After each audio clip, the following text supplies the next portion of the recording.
하나님의 말씀은 스가랴서 13장입니다. 스가랴서는 구약 성경 저 뒤쪽에 있는데요. 제가 가진 성경은 1168쪽입니다.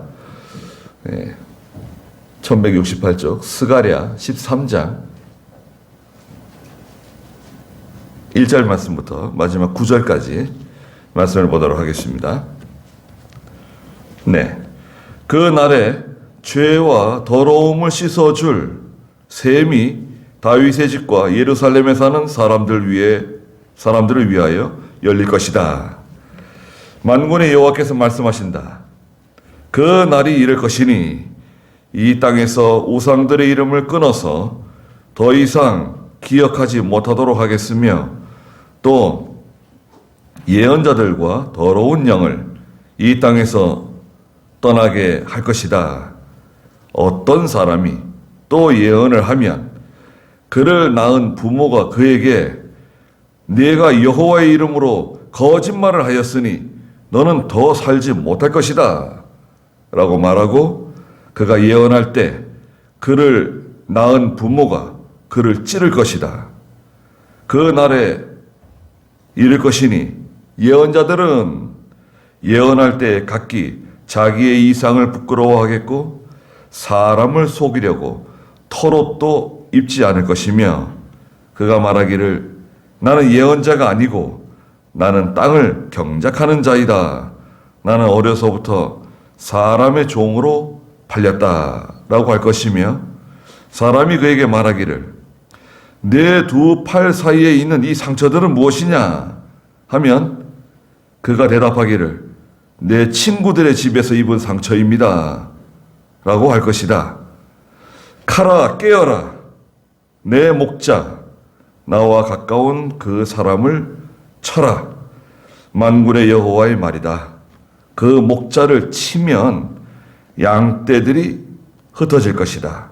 그러나 내가 내 손을 작은 자들 위에로 돌이킬 것이다.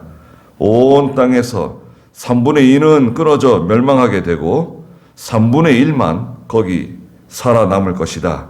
여호와의 말이다. 내가 그 3분의 1을 불에 던져 은을 재련하듯 연단하며 금을 정지하듯이 시험하겠다. 그들이 내 이름을 부를 것이고 나는 그들에게 응답할 것이니 나는 그들을 내 백성이라 부르고 그들은 여호와를 나의 하나님이라 부를 것이다. 그랬습니다. 네. 오늘 스가랴 13장 1절에서 9절의 말씀의 제목은 7절에도 있는 것처럼 목자를 치면 양떼들이 흩어질 것이다 라는 제목입니다. 예. 스가랴서는 14장까지 있잖아요. 지금 우리 새벽 예배 스가랴서 나가고 있습니다. 여러분 유튜브 혹시 보시게 되면 새벽 예배가 계속 올라가고 있잖아요. 네. 그 스가랴서는 바로 직전에 학개 선지자와 동시대에 하나님의 일을 감당했던 귀한 하나님의 종입니다. 예, 주제는 성전 건축이에요. 학개에서도 성전 건축, 스가랴서도 성전 건축을 주제로 하고 있습니다. 네. 과거에 이스라엘 백성, 특별히 유다 백성들이 바빌로니아에게 멸망당해가지고요. 70년 동안 바빌론에 가서 포로 생활했거든요. 70년 동안 포로 생활하고 바빌로니아 거의 망할 때 고레스 왕이라고 하는 위대한 왕이 나타나서 이스라엘 백성들을 해방합니다. 해방령을 내렸어요. 이스라엘 백성들은 너희 하나님을 섬기는 땅으로 돌아가라고 해방령을 내리자 첫 번째 귀국한 고향 땅으로 돌아온 사람들이 있었습니다. 그 지도자가 바로 스룹바벨이라고 하는 인물인데요. 스룹바벨 총독과 대제사장 여호수아, 선지자 학개, 또 스가랴 선지자 이런 분들이 돌아와가지고 하나님의 성전 건축을 시작하게 됩니다. 근데 하께서는 실제로 눈에 보이는 성전 있죠. 눈에 보이는 그 성전을 건축하는 면에 집중되어 있어요. 너희는 산에 올라가 나무를 가져다가 전을 건축해라. 그 말씀하시면서 물론 거기에는 영적인 의미도 있지만 실제적인 성전 건축에 집중하고 있는데 스가랴서는 상당히 영적인 면을 강조한 그런 귀한 성경입니다. 특별히 오늘 13장에서는 두 가지 주제가 등장하는데 첫 번째는 1절부터 6절에 있는 죄와 더러움을 씻어줄 셈입니다. 1절 한번 읽어보시겠어요? 그 날에 죄와 더러움을 씻어줄 셈이 다윗 집과 예루살렘에 사는 사람들을 위하여 열릴 것이다. 네. 그 날은 어떤 날이냐? 마지막 1절 마지막에도 있는 것처럼 열린 날이에요. 열린 날. 문이 활짝 열린 날입니다. 이 날은 좋은 날입니다. 죄와 모든 더러움을 깨끗이 씻어줄 셈이 터지는 날이에요. 모든 죄와 모든 더러운 것을 깨끗하게 씻어버리고 정화시키고 오염된 것을 깨끗하게 하는, 죄를 깨끗하게 씻어버리는, 모든 그 부정한 것을 깨끗하게 씻어버리는. 우리는 비누 가지고 씻잖아요. 또 다른 세제 가지고 씻을 수 있는데 죄는 어떻게 씻습니까? 죄는 예수 그리스도의 보혈로만, 예수 그리스도의 구속의 은혜로만 깨끗해질 수 있습니다. 그러니까 장차 메시아 되시는 그리스도께서 오셔서 하나님의 택한 백성들의 모든 죄와 모든 그 더러운 것을 깨끗하게 씻어주시는 겁니다. 이 날이 바로 그 날인데 그 날은 열린 날이다. 선언적이고 굉장히 좋은 거죠. 죄와 더러운 것은 또 뭐가 다를까요? 죄는 하나님의 말씀을 완연하게 어기고 나가는 거예요. 대표적으로 십계명을 범하는 거죠. 죄입니다. 더러운 것은 뭔가? 더러운 것. 더러운 것은 흠이에요. 흠. 인간의 흠이죠. 인간의 약점. 순종하지만 온전히 순종을 못해요. 1절에도 말씀드린 것처럼 우리가 하나님의 말씀 듣잖아요. 하나님의 말씀 듣지만 우린 잘 깨닫지를 못해요. 들어도 이게 무슨 말씀인가 이게. 같은 나라 말로 말하지만 이게 무슨 말이지? 도대체 이해를 할 수가 없다. 가르치는 사람이 잘 못 가르치는 것도 있고 듣는 사람이 잘 깨닫지를 못해요. 하나님의 말씀을. 그리고 말씀을 깨달아도요. 여러분, 내가 말씀을 깨달아도 이 말씀이로구나. 야, 이렇게 귀한 말씀을 나에게 주시는구나. 깨달았어도 순종을 안 해요. 그렇잖아요. 그리고 순종을 해도 더 나가서 순종을 해도 항상 부족해. 그게 말하자면 더러운 것이라고 할 수 있어요. 그것을 깨끗하게 씻어줄 날이 찾아오는데 바로 예수 그리스도를 통해서, 메시아를 통해서 깨끗해진다. 그 날은 열린 날이고 은혜의 시대다. 말씀하시고 계십니다. 2절 한번 읽어보시겠어요? 만군의 여호와께서 말씀하신다. 그 날이 이를 것이니 이 땅에서 우상들의 이름을 끊어서 더 이상 기억하지 못하도록 하겠으며 또 예언자들과 더러운 영을 이 땅에서 떠나게 할 것이다. 네. 열린 날. 첫 번째. 어떤 일이 벌어지느냐. 2절에 있는 것처럼 만군의 여호와께서 말씀하신다. 그 날이 이를 것인데 이 땅에서 우상들의 이름이 끊어지고 더 이상 기억하지 못하게 될 것이다. 모든 우상이 다 제거되고 깨끗해지고 밝아지고 정결케 되는 겁니다. 깨끗해지는 거죠. 우상을 다 제거하는 거예요. 눈에 보이는 우상들이 많이 있죠. 우리나라는 우상을 어떻게 많이 섬기는가요, 지금? 네. 우상은 눈에 보이는 어떤 형상, 눈에 보이는 실존적인 게 있잖아요. 죄송한 얘기지만 어떤 실존적인, 실제로 존재하는 어떤 것이 있지만 눈에 보이지 않는 우상들이 있어요.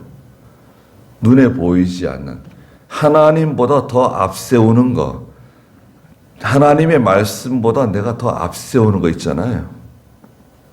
그것 때문에 하나님 말씀을 순종하지 못하고 그것 때문에 믿음으로 살지 못하게 하는 그 어떤 대상을 우상이라고 말합니다. 영적 우상이죠. 하나님보다 더 사랑하는, 더 의지하는, 하나님에게 지배받는 것보다 더 지배받는 어떤 그 대상입니다. 사람일 수도 있고 물질일 수도 있고 어떤 직장일 수도 있고 제도일 수도 있고 국가일 수도 있죠. 그게 우상입니다. 두 번째는 뭐냐? 또 2절 중간에 있는 것처럼 예언자들과 더러운 영을 이 땅에서 떠나게 할 것이다. 그랬습니다. 거짓 예언자, 거짓 선지자, 하나님의 말씀을 왜곡하거나 변질시켜서 전하는 사람들 다 이 땅에서 제거한다는 것입니다.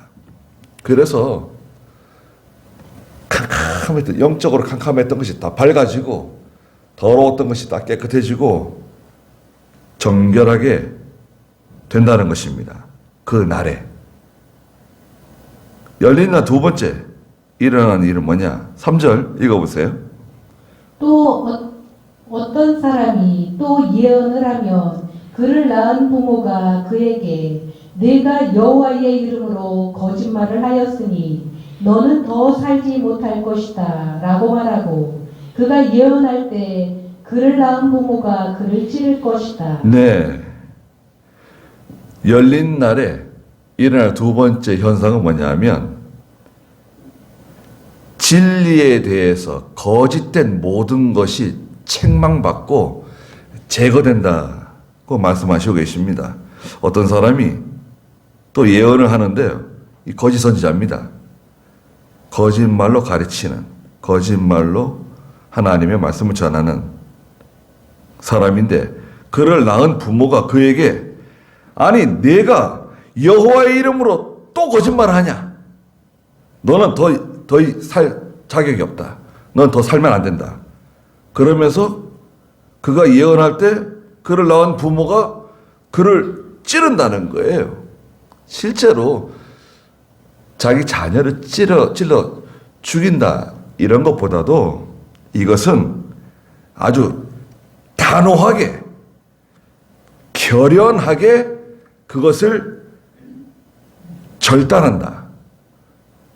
배격한다. 그것을 쳐서 무찌른다. 이런 뜻을 가지고 있어요. 그 영적인 전쟁이죠.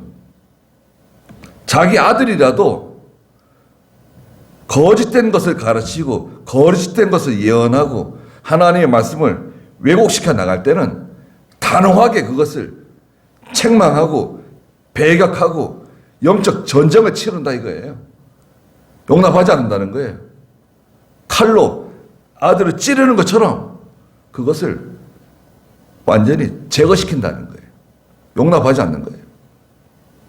그런 시대가 도래한다는 것입니다.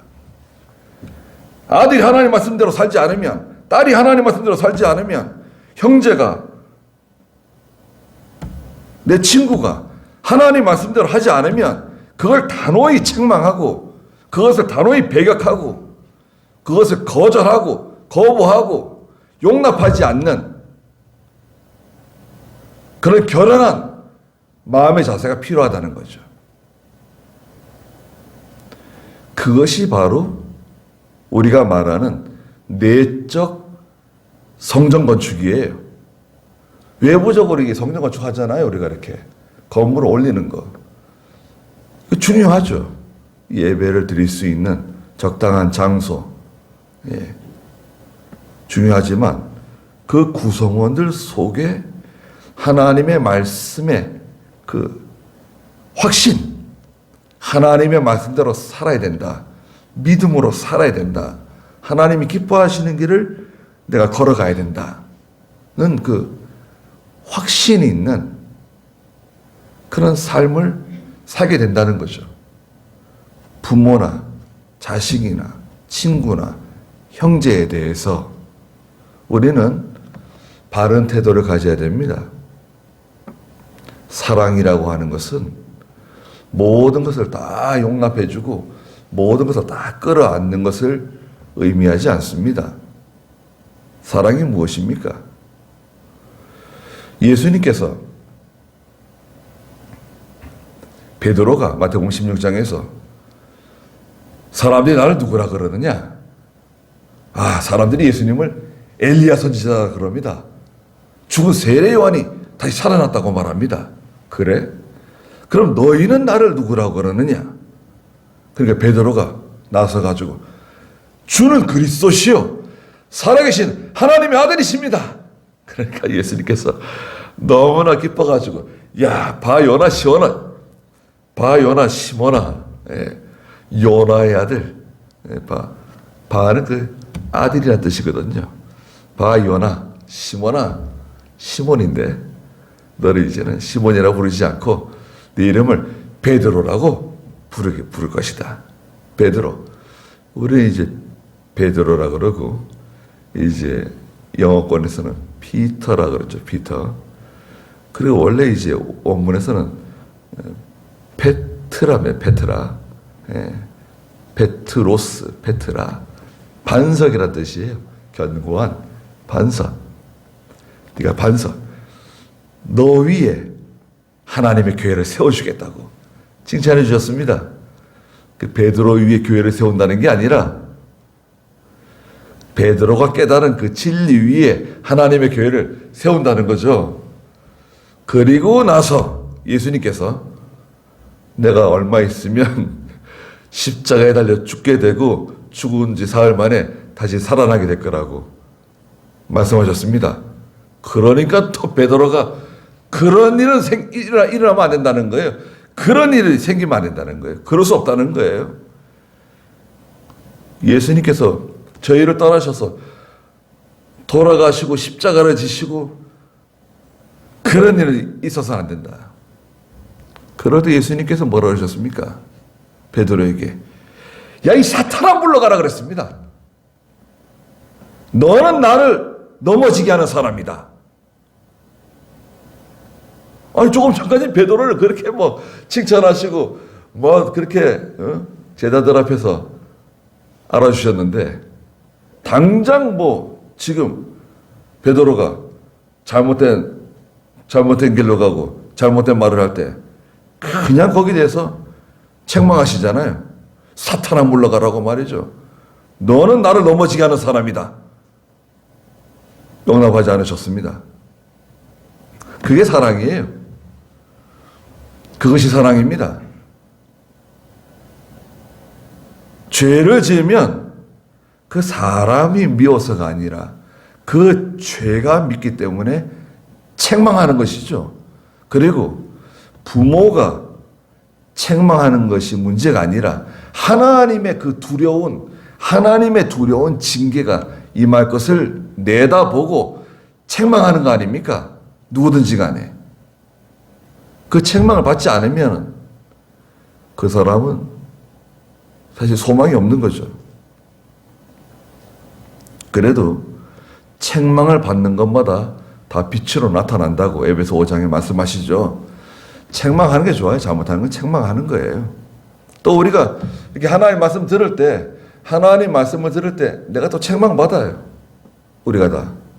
저는 말씀을 전하면서 책망받고 여러분 말씀을 또 들으면서 책망받으시는 거죠. 하나님 말씀을 통해서 책망받는다. 여호와의 이름으로 거짓말을 한다는 거예요. 수많은 사람들이 예수님의 이름으로, 하나님의 이름으로 거짓말하고 살아가죠. 그리고 열린 날, 세 번째 일어나는 일은 뭐냐? 4절 읽어보세요. 그 날에 이를 것이니 예언자들은 예언할 때에 각기 자신의 이상을 부끄러워하겠고 사람을 속이려고 털옷도 입지 않을 것이며 그가 말하기를 나는 예언자가 아니고 나는 땅을 경작하는 자이다. 나는 어려서부터 사람의 종으로 팔렸다라고 할 것이며 사람이 그에게 말하기를 내 두 팔 사이에 있는 이 상처들은 무엇이냐 하면 그가 대답하기를 내 친구들의 집에서 입은 상처입니다 라고 할 것이다. 네. 그 날이 이르면 예언자들은 예언할 때 4절에 각기 자신의 이상을 부끄러워하겠고 사람을 속이려고 털옷도 입지 않을 것이다. 거짓 예언자들인데요. 하나님의 말씀을 거짓된 잘못되게 예언하는 사람들이 스스로 부끄러워하게 된다는 것입니다. 스스로 자기가 부끄러워하고 수치스럽게 생각하고 사람을 속이기 위해서 털옷도 입지 않는다? 털옷을 입은 사람이 누가 있나요?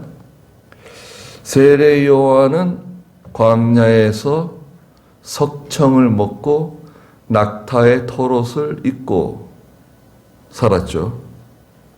그리고 구약의 엘리야 선지자는 그 짐승의 털옷, 짐승의 털옷을 입고 다니는 털이 많고 엘리야 털옷을 입고 다녔습니다. 그러니까 마치 자기가 하나님의 참 종인 것처럼 경건한 하나님의 종인 것처럼 그런 옷을 입었다는 거예요. 그건 이제 일종의 외식이죠, 외식. 제도적으로 외식할 수도 있고요. 사람이 포장하는 거죠. 아름다운 것들로 아주 근사한 사람들이 보기에 와 대단한데 와 굉장하군 와 훌륭하다 대단한데 아름다운데 실체는 거짓이고 실체는 사람을 속이는 것이지만 자기의 정체를 감추는 그 도구 그게 털옷이에요. 털옷도 입지 않을 것이다. 적나라하게 자기를 노출하고 자기의 정체를 드러낸다는 거예요. 부끄러운 거죠. 자기는 속이는 사람이고 사람들을 잘못된 길로 인도하는 사람이잖아요. 그가 말하기를 5절에 나는 예언자가 아닙니다. 나는 원래 땅을 경작하는 사람입니다. 자기의 정체를 남김없이 가감없이 솔직하게 드러낸다는 거예요. 나는 어려서부터 사람의 종으로 팔렸습니다. 사람의 종살이 하던 사람입니다. 저는 선지자도 아니고 예언자도 아니고 땅을 경작하는 농부였습니다. 다른 사람 집에서 일하는 종이었습니다. 라고 자신의 정체를 솔직하게 다 드러내고 그러니까 시대가 말하자면 회개의 시대죠. 모든 죄와 더러움을 다 씻어줄 샘이 터져서 사람들의 마음을 정화시키는 거예요. 깨끗하게. 그런 걸 다 부끄럽지만 부끄러워하지 않고 자기에 있는 그대로 자신의 모습을 고백하는 거죠. 좋은 거예요. 그러니까 사람들이 그 사람에게 말하기를 6절에 아니 당신 말이야. 당신 두 팔 사이에 있는 그 상처들은 왜 그런 상처가 났냐? 두 팔 사이에 상처들이 있는데 그 상처들은 뭐냐? 물으면 그가 대답하기를 이 상처는 내 친구들의 집에서 입은 상처입니다. 라고 고백한다는 거예요. 자, 두 팔 사이에 상처들이 많이 있는데 그 상처가 어디서 생긴 상처냐 물어봤더니 사실은 제가 제 친구들의 집에서 받은 상처입니다. 입은 상처들입니다. 그럼 그 친구가 누구냐? 그 친구가 바로 우상이에요, 우상. 우상 따라가다가 우상을 섬기다가 그 상처받은 손에 입은 흔적들이 그 몸에 고스란히 이제 묻어 있는 거죠. 남아 있는 거죠. 우리에게 상처를 주는 사람이 누구냐? 제가 가끔 말씀드리지만 나에게 상처를 주는 사람들이 누굽니까? 가까운 사람들이에요. 어디 먼데 일본 미국 어디 영국 호주에 가 있는 친구나 형제들이 나한테 상처를 주는 게 아니라 나와 아주 가까이에 있는 사람들이 나를 힘들게 하고 나에게 상처를 주고 나를 아프게 하고 나를 손해주는 겁니다. 결국 그거예요. 그러니까 자녀들, 부모, 형제, 친구 거기에 있는 사람들이 나에게 상처를 줘요. 특별히 내가 믿음으로 하면 그 사람들이 나를 괴롭혀요. 무슨 예수를 이상하게 믿는다 그러고 별나게 예수를 믿는다 그러고 네. 다른 사람들은 예수 그렇게 안 믿는데 다른 사람들은 교회 그렇게 안 다니는데 뭘 그렇게 심각하게 예수를 믿냐? 믿음이 얼마나 좋다고 너는 믿음이 얼마나 좋다고 그렇게 예수 믿느냐? 나는 내 딴에 믿음으로 살려고 하나님 앞에 바로 하려고 그러고 배운 대로 실천하려고 애를 쓰는데 그냥 그걸 못 봐가지고 말이죠. 그 말 한마디라도 그냥 비수 같은 말을 하죠.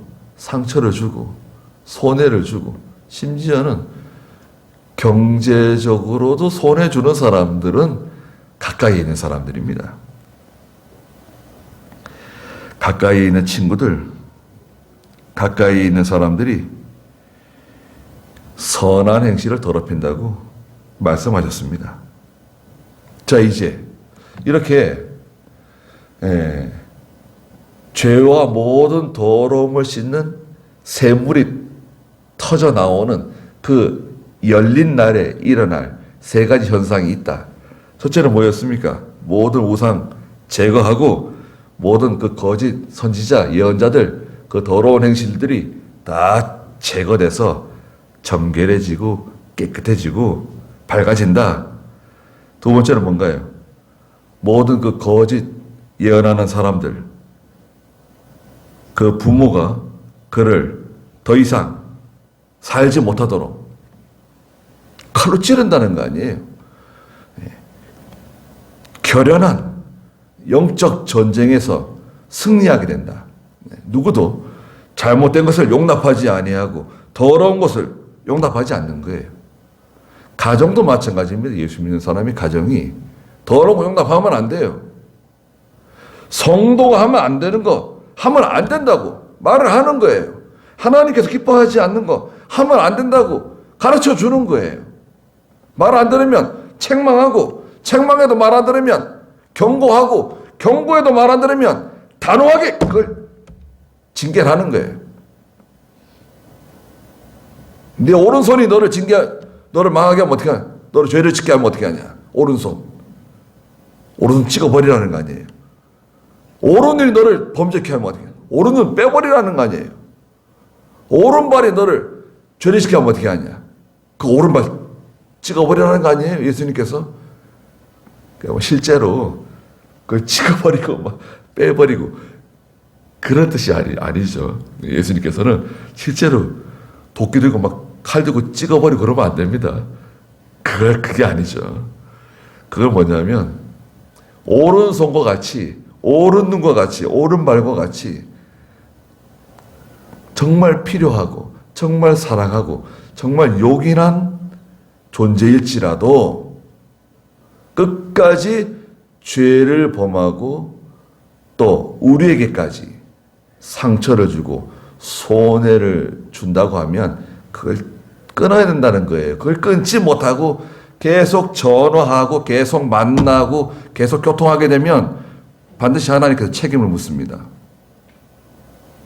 그건 자기가 받을 책임이에요.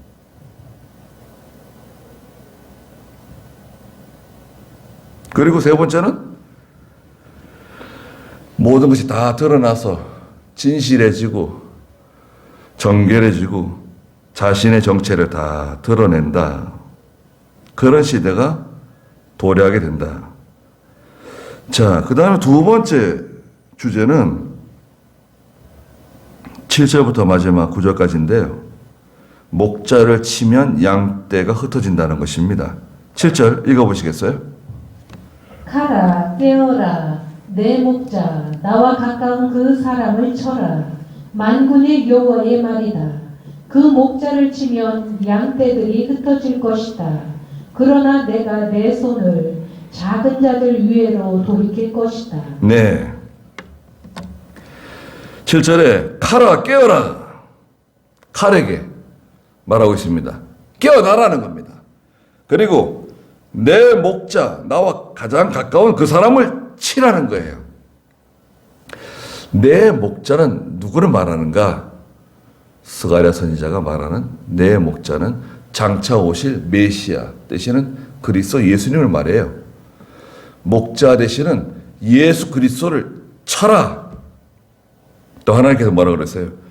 나와 가장 가까이에 있는 그 사람을 치라는 거예요. 하나님하고 가장 가까이에 있는 그분이 누구십니까? 그리스도시죠. 그리스도를 치면 만군의 여호와의 말이다. 그 목자를 치면 양떼들이 흩어지게 될 것이다. 예수 그리스도를 치니까 다 흩어졌죠. 다 흩어졌습니다. 요한복음 이제 15장에 가면 예수님께서 그 광야에서 말씀을 가르치셨죠. 여러 날. 그 사람들이 배가 고파가지고 먹을 것이 없어서 너희들에게 있는 것이 무엇이냐? 너희가 가지고 있는 것이 무엇이냐? 물으시니까 저희에게 물고기 2마리하고 보리빵 5개가 있습니다. 그걸 가져와라. 그래서 하늘을 향해서 기도하시고 축사하시고 제자들에게 떼어서 나누어 주라고. 그러니까 거기서 큰 이적이 나타났죠. 물고기 2마리와 보리빵 5개로 남자만 5,000명이에요.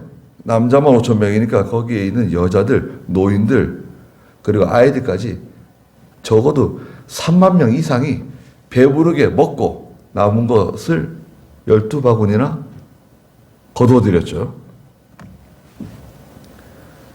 그리고 나서 예수님께서 누구든지 나를 따라오려거든 내 살을 먹고 내 피를 마셔야 된다 그러셨어요. 예수님을 왕 삼으려고 그랬어요. 예수님 같은 분이 왕이 돼야 된다. 예수님이 왕이 되시면 우리를 이 로마의 식민지 치하에서 우리를 구원해 주시고 예수님이 왕이 되시면 이거 봐라. 경제적인 문제가 다 해결될 것이다. 먹는 문제 다 해결되고 우리가 잘 살게 될 것이다. 그거 가지고 이 많은 사람들 다 먹였잖아요. 역사가 나타났잖아요. 그런 일이 어디 있습니까? 10,000원 집어넣었더니 1,000,000원이 되고 1억이 됐다. 그런 사업을 예수님은 하실 수 있다. 하실 수 있죠. 네. 수익률 1,000%, 10,000%. 그게 말이 됩니까? 그런데 속아가지고 돈을 쑤셔넣고 배웠다는 사람들이 그거는 근본적으로 잘못된 거예요. 그건 원리적으로 맞지 않는 겁니다. 왜? 욕심에 끌린 거예요. 욕심에 미혹받은 거예요. 야고보 2장 14절에 있는 것처럼 욕심에 끌려 미혹을 받아서 결국 손해보고 집도 날리고 공장도 날리고 가정 파탄 나고 난리 나는 거 아닙니까? 지금 옵티머스부터 시작해가지고 다 지금 줄줄이 사탕이라고 다 걸려들었어요. 거기 들여다보면 좀 너무 터무니없어가지고 말이 나오지 않을 정도예요. 자기들은 상당히 똑똑하다고 생각하고 돈을 집어넣었을 텐데 말 안 되는 겁니다. 그러나 하나님은 그렇지 않죠. 예수님께서 하시는 일은 얼마든지 가능하죠. 그러니까 예수님을 우리의 왕으로 세우면 우리에게 있는 모든 경제적인 문제는 다 해결된다.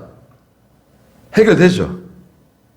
그러니까 예수님께서 하시는 말씀이 누구든지 나를 따라오려면 내 살을 먹고 내 피를 마셔야 된다 그러셨어요.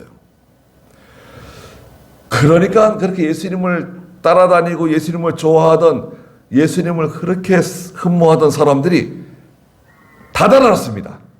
다 예수님을 따랐어요. 살을 먹고 피를 마셔야 된다는 것은 단순히 살을 먹고 피를 마셔야 된다.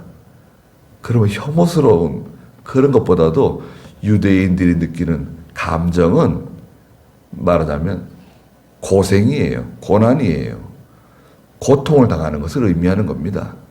그게 싫은 거예요.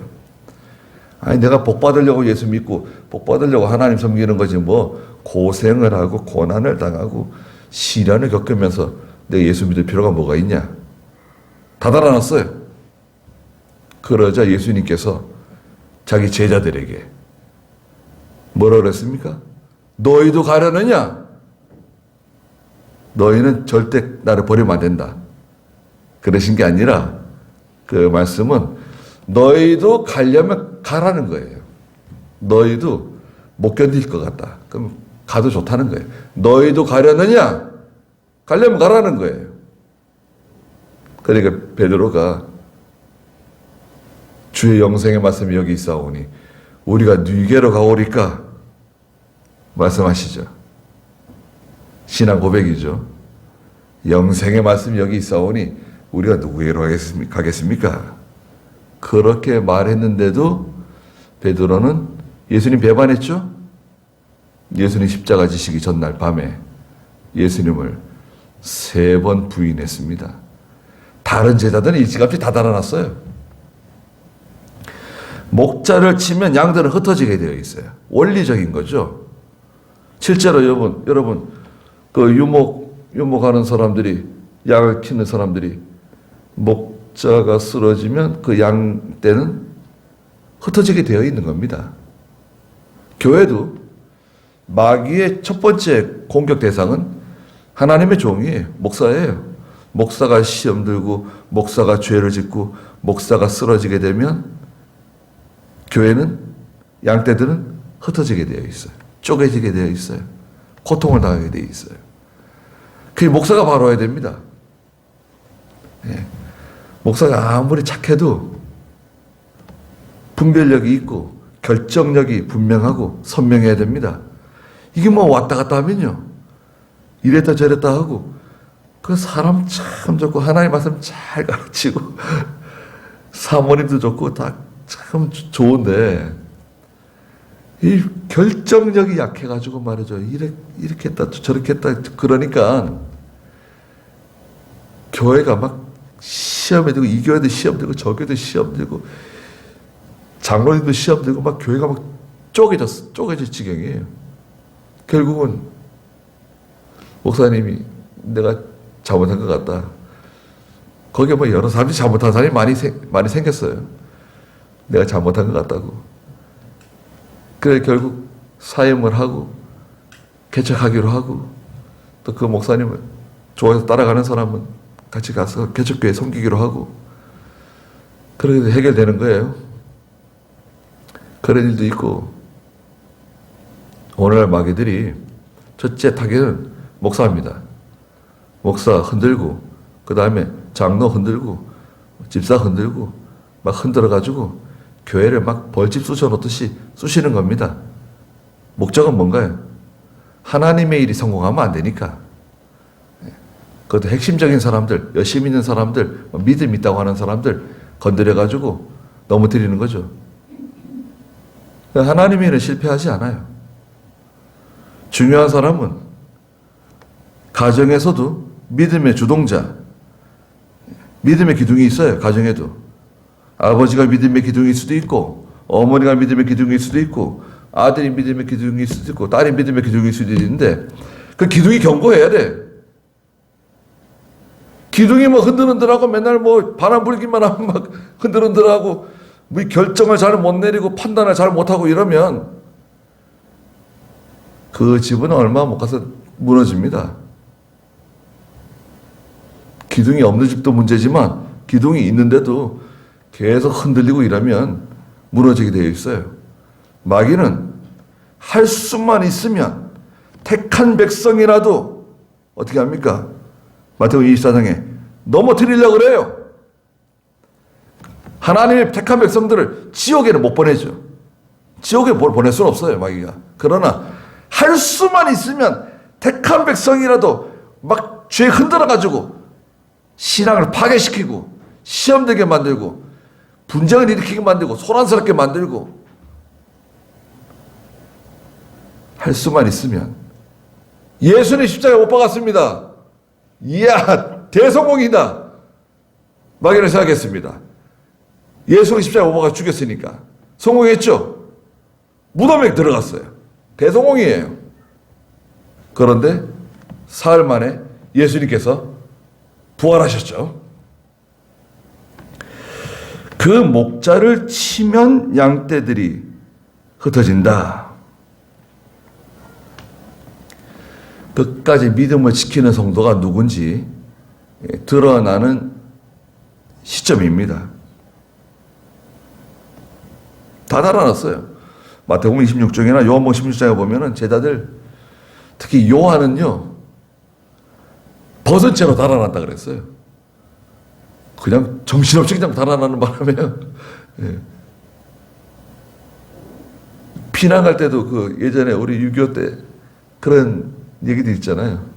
아이 손을 붙잡고 피난 가는데 한참 막 가다가 보니까 아이가 없고 자기 손에 나무떼기를 붙잡고 있더래요.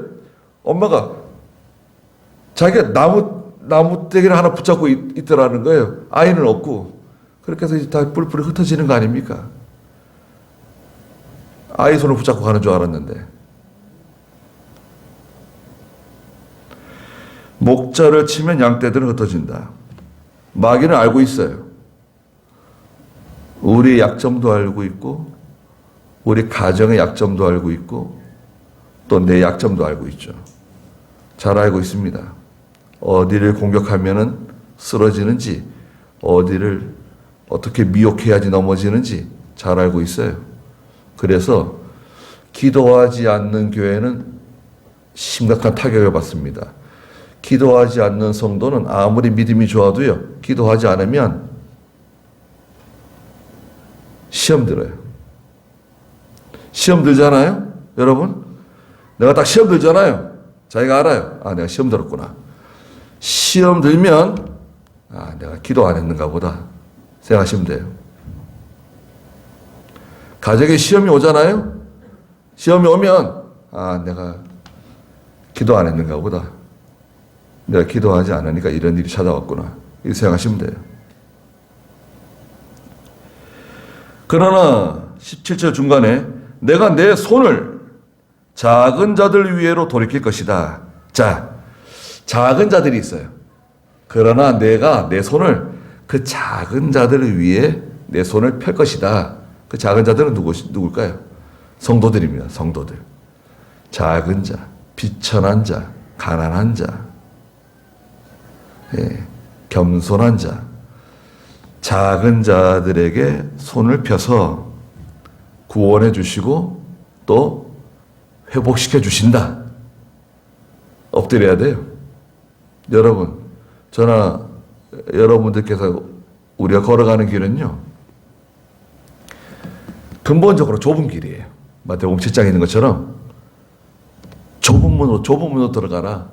그 길은 협착하고 찾는 사람이 많지 않다. 우리는 좁은 길로 걸어가는 사람이고요, 좁은 문을 통과하는 사람들입니다. 여러분 생각해 보세요. 좁은 문 통과하려면 어떻게 됩니까? 기어 들어가야 돼요. 몸을 숙여야 돼요. 머리를 숙여야 돼요. 머리를 뻣뻣이 하고 이게 뻣뻣하게 못 들어갑니다. 엎드려야 돼요. 하나님께 엎드려야 되고 부르짖어야 되고 겸손해야 되고, 그리고 그 길이 협착한 길이기 때문에 옆에 낭떠러지거든요. 떨어지면 끝장나는 거예요, 이거는. 그러니까 조심조심해서 걸어가는 겁니다. 조심해야 돼.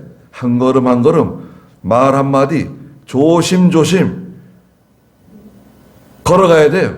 그렇지 않으면 위험해요. 사람들은 저 넓은 길 좋아합니다. 저기 넓은 길 가는 사람 많잖아요. 자, 봐라. 사람들은 다 넓은 길 좋아하는데 너희는 그렇지 않다. 좁은 길을 걸어가고 있지 않느냐. 좁은 문을 통과해야 된다. 엎드리지 않으면 좁은 길 못 걸어가요. 8절 읽어보세요. 3분의 1. 온 땅에서 3분의 2는 끊어져 멸망하게 되고 3분의 1만 거기 살아남을 것이다. 여호와의 말이다. 내가 그 3분의 1을 불에 던져 은을 재련하듯이 연단하며 금을 정제하듯이 시험하겠다. 그들이 내 이름을 부를 것이고 나는 그들에게 응답할 것이니 나는 그들을 내 백성이라 부르고 그들은 여호와를 나의 하나님이라 부를 것이다. 네. 자, 3분의 1이 나오는데 3분의 1. 그러니까 3분의 1, 3분의 1, 3분의 1입니다. 이것은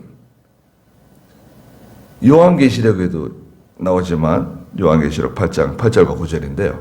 이것은 그 양을 뜻하는 게 아니에요. 자, 100개가 있는데 3분의 1은 33개의 3개. 33개다.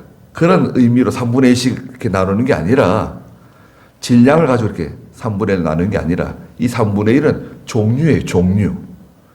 3분의 1은 종류다. 이렇게 생각하시면 돼요. 성경에서 3분의 1, 요한계시록에 3분의 1, 스가랴서에 3분의 1, 다니엘서에 3분의 1 나오면 3분의 1은 종류별로 나눠져 있는 3분의 1입니다. 자, 그럼 종류가 뭐냐? 첫째, 온전히 하나님만 바라보고 하나님만 의지하고 살아가는 성도 3분의 1. 그 다음에 3분의 1은 또 누구냐? 완전히 저기 마귀에게 속해가지고 마귀에게 종로로 타면서 믿음 없이 살아가는 불신 세계. 그 다음에 나머지 3분의 1은 뭐냐? 나머지 3분의 1은 요 중간에서 왔다 갔다 하면서 갯벌과 진펄 같은, 물이 들어오면 바다 같고 물이 들어오면 강 같은데 물이 빠지면 육지 같고 사람이 살 것 같지만 살 수 없는, 건물도 지을 수 없고 농사도 지을 수 없고, 뭐 갯벌이 중요하죠. 갯벌에서 맛있는 거 많이 나오잖아요. 그러나 영적으로는 이 갯벌은 죽은 땅을 의미해요. 진펄, 강에 있는 진펄도 마찬가지예요. 이건 생명 없는 곳을 의미합니다. 갯벌과 진펄 같은 신앙, 요 3분의 1. 그러니까 완전히 이제 불신자나 이 갯벌과 진펄 같은 신앙, 요게 3분의 2예요. 요 두 개, 두 종류를 같이 보는 거예요. 이게 하나님께서 징계, 이건 버린 거예요. 여기 8절에 보시면 온 땅에서 3분의 2는 끊어져 멸망하게 되고, 요 중간치기 하고 완전히 이제 불신 세계는 하나님이 끊어져서 멸망하게 된다. 그런데 남아있는 3분의 1, 거기 사람들이 살아남아 있는데 온전히 하나님만 의지하고 믿음으로 살아가는 요 성도들이 있어요. 여기 3분의 1 남아 있잖아요. 참 성도들이에요. 참 교회들이에요. 거기 살아남아 있는데 여호와의 말이다. 9절에 내가 그 3분의 1을 가져다가 불에다 집어 던진다는 거예요. 하나님의 참 교회와 하나님의 참 성도들을 어디다 집어 던져요? 불에다 집어 던진다는 거예요. 불은 뭔가요? 시험이죠. 환난이죠. 시련이죠. 고난이죠. 불같은 시험. 히브리서 4장 12절에 있는 것처럼 너에게 찾아오는 시험이 불같은 시험이다. 이상한 일 당하는 것처럼 생각하지 마라. 불에 던져서 은을 재련하듯이 연단하며 금을 정지하듯이 시험하겠다. 많은 시험, 여러 가지 유혹, 여러 가지 환경을 통해서 막 들들 볶는 거예요. 불에다 집어넣는 거예요. 은을 불에다 집어넣으면 은에 불이 붙어요. 은이 쫙 녹아가지고요. 물처럼 돼가지고 보글보글 끓으면서 거기에 불을 탁 붙이면은 그 은에 불이 붙어가지고 계속 타면서 연기가 나는 거예요. 금도 마찬가지로 불이 붙어요. 왜 불이 붙냐? 그 은 속에, 금 속에 들어있는 불순물, 혼합물들이 타는 거예요. 막 계속 타는 거죠. 그 불이 다 꺼질 때까지 내버려 두는 거죠. 그러면 이제 99.9%의 순은이 되고 순금이 되는 거예요. 예수 믿는 성도가요. 믿음으로 살지 않고 하나님의 뜻대로 살지 않게 되면 하나님께서 가져다가 불에다 집어 던져요. 그러면 뜨거하죠. 예. 근데 이제 문제는 이게 빨리 끝나질 않나요? 빨리 끝나질 않아요. 한번 이게 하나님의 시련이 탁 오잖아요. 교회든 개인이든 가정이든 한번 시련이 확 오면은 국가도 마찬가지죠. 이게 회개하고 바로 선다고 해가지고 딱 끊어지는 게 아니다 이거죠. 일정 기간 계속 지속돼요. 그걸 견뎌내야 되거든요. 그 기간을. 근데 이게 아주 고통스럽단 말이죠. 아주 고통스럽습니다. 그걸 견뎌내기 위해서는 기도도 해야 되지만 자기에게 있는 내적 실력이 있어야 돼요. 영적 실력이 있어야 그 기간을 버텨낼 수 있거든요. 계시록 2장 10절에서는 그 열흘 시험이다. 열흘 시험. 열흘 시험을 잘 통과해야 된다. 그 열흘이라고 하는 기간을 버텨낼 수 있는 그 내적 실력, 영적 실력이 없으면 어떻게 되느냐. 그냥 자꾸 쓰러지게 되고 낙심하게 되고 좌절하게 되고 원망하고 불평하고 책임 전가하고 이제 막 속에 있는 게 다 드러나는 거예요. 막 다 나오는 거예요.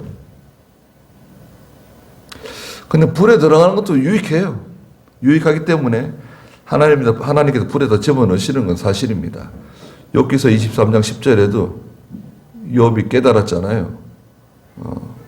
하나님이 나를 정금 같은 믿음 만드시기 위해서 나를 이렇게 시험하신다는 것을 깨달았어요. 욥기서 23장 10절 한번 읽어볼까요? 나의 가는 길을 오직 그분이 하시니 그분이 나를 단련하신 후에는 내가 정금같이 나올 것이다. 정금 만드시기 위해서 나를 불에다 집어넣는 것은 맞아요. 맞는데 왜 불에다 집어넣죠? 1절에도 있는 것처럼 거기에 죄가 있는 거예요. 거기에 더러운 욕심이 있는 거예요. 그게 불에다 집어넣어요. 은을 재련하듯이 연단하고 금을 정지하듯이 시험하십니다. 그러면 그들이 이제 내 이름을 부를 것이고 나는 그들에게 응답할 것이다. 그러니까 그전에는 하나님 찾지 않은 거예요. 하나님께 부르짖고 하나님께 엎드리고 하나님께 매달리지 않은 거예요. 기도하지 않은 거예요. 자기 힘으로 다 한 거예요. 내가 열심히 하면 잘 될 줄 알고 내가 뭐 최선을 다해서 지혜롭게 뭐 사람들의 도움을 받아서 은행 돈 써가면서 하면 잘 될 줄 알고 열심히 하는데 그때는 하나님 부르시지 않는 거예요. 하나님 부르짖지 않으면 하나님께서 하나님 부르짖도록 만드십니다. 여러분, 내가 하나님 찾지 않죠? 네가 나를 찾지 않는구나.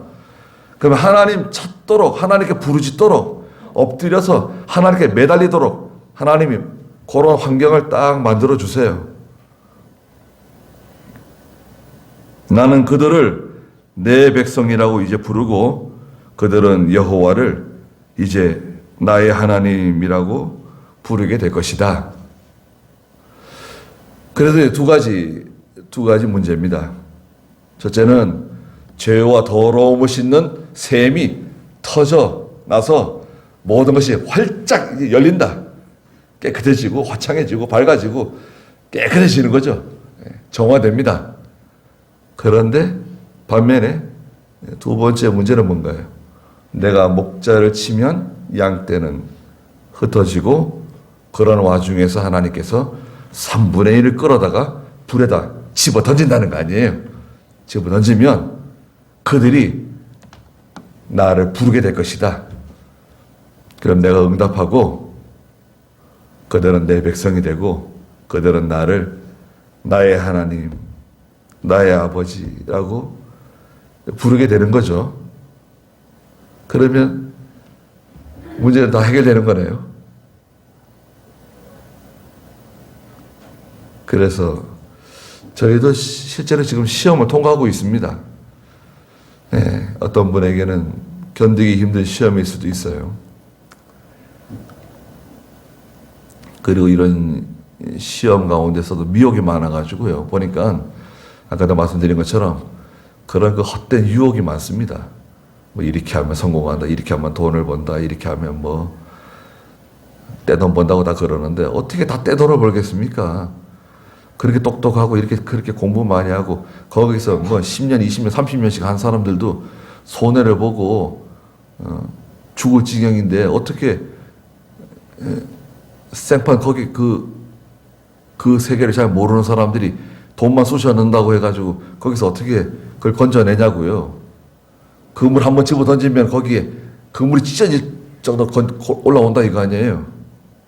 일확천금인데 그런 일이 가능한가요? 정상적인 일이라고 생각하세요? 그런 일은 없습니다. 국가도 마찬가지고 네. 조심해야 돼요. 그건 아예 미혹이라고 보세요. 그건 사람 속이는 거다. 주변에서 그런 분들이 있으면 말리세요.